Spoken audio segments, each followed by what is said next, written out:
আসসালামু আলাইকুম। আমি শাহাদাত শুভ আপনাদের সকলকে স্বাগত জানাচ্ছি আমার আজকের টিউটোরিয়ালে। তো আজকে আমি দেখাবো কিভাবে ফটোশপের কিছু বেসিক জিনিস দেখাবো ওয়েব ডিজাইনের ক্ষেত্রে যেটা খুব কাজে লাগে।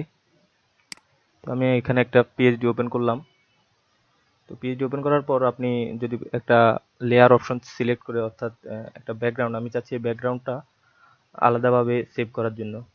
তো এটা করতে হলে আপনাকে প্রথমে মুভ টুলে সিলেক্ট করতে হবে। মুভ টুল থেকে এখানে অটো সিলেক্ট অপশনে ক্লিক রাখবেন। এরপর এখানে গ্রুপকে লেয়ার করে দিবেন। লেয়ার করে দেওয়ার পর এখানে সিলেক্ট করলেই ক্লিক করলে দেখবেন এখানে আপনার একটা লেয়ার সিলেক্ট হয়ে আছে। এখানে এই চোখের মতো অপশনটাতে ক্লিক করলে বুঝতে পারবেন আপনার লেয়ার শো হচ্ছে হাইড হচ্ছে, অর্থাৎ আপনার লেয়ারটা সিলেক্ট হয়েছে। তো এখন অল্টা প্রেস করে এখানে এই চোখের মতো বাটনটাতে ক্লিক করলে আর সবগুলো থেকে চলে যাবে, শুধু আপনার যেটা দরকার সে ব্যাকগ্রাউন্ডটা থেকে যাবে। এরপর এখান থেকে ইমেজ থেকে ট্রিম অপশনে ক্লিক করবেন, ক্লিক করে ওকে ওকে দেওয়ার পর ট্রান্সপারেন্ট যে ব্যাকগ্রাউন্ডগুলো ছিল সবগুলো চলে গেছে, শুধু আপনার ব্যাকগ্রাউন্ডটা আছে। এখন এটা সেভ করতে হবে। ফাইল থেকে সেভ ফর ওয়েব অপশনে ক্লিক করবেন। সেভ ফর ওয়েব অপশনে ক্লিক করে এটা যেহেতু একটা ব্যাকগ্রাউন্ড, এটা আমি জেপিজি অপশনে নিতে পারবো। এটা ব্যাকগ্রাউন্ডের কারণে লো কোয়ালিটি নিলেই হবে, বেশি হাই রেজুলেশনের দরকার নেই। আমি মিডিয়াম নিলাম। এরপর সেভ দিবেন। সেভ দেওয়ার পর আপনি আপনার লোকেশন সিলেক্ট করে দিবেন। আমি ডেস্কটপেই রাখলাম। তো এখন আমি আবার আগের ফুল পিএইচডিতে পাওয়ার জন্য এখানে থেকে উইন্ডো থেকে হিস্টোরি অপশনে ক্লিক করবেন। আমার হিস্টোরি আগেই ছিল, এই হিস্টোরিতে ক্লিক করবেন। ক্লিক করার পর আবার এখানে আপনার ফুল পিএইচডিটা পাবেন।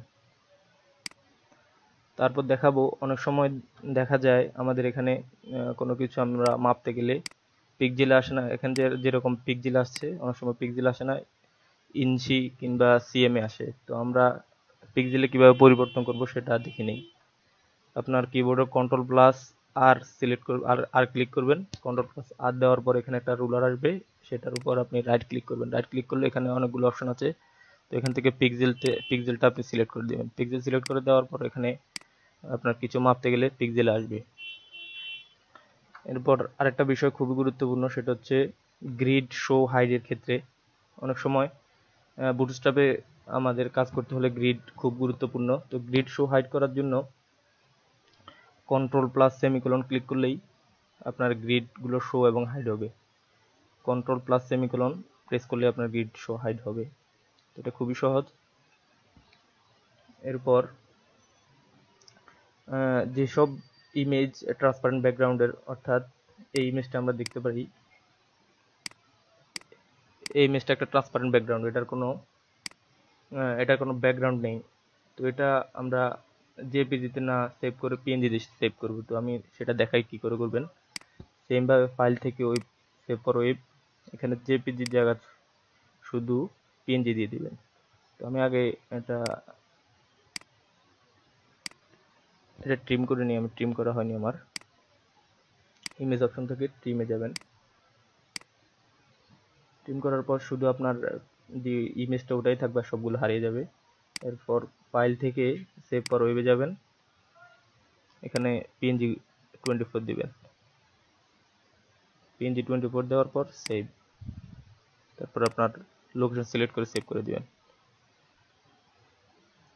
আবার আগের অবস্থায় ফিরে যাওয়ার জন্য এখানে হিস্টোরি থেকে আমি আবার পিএইচডি অপশনে ক্লিক করলাম।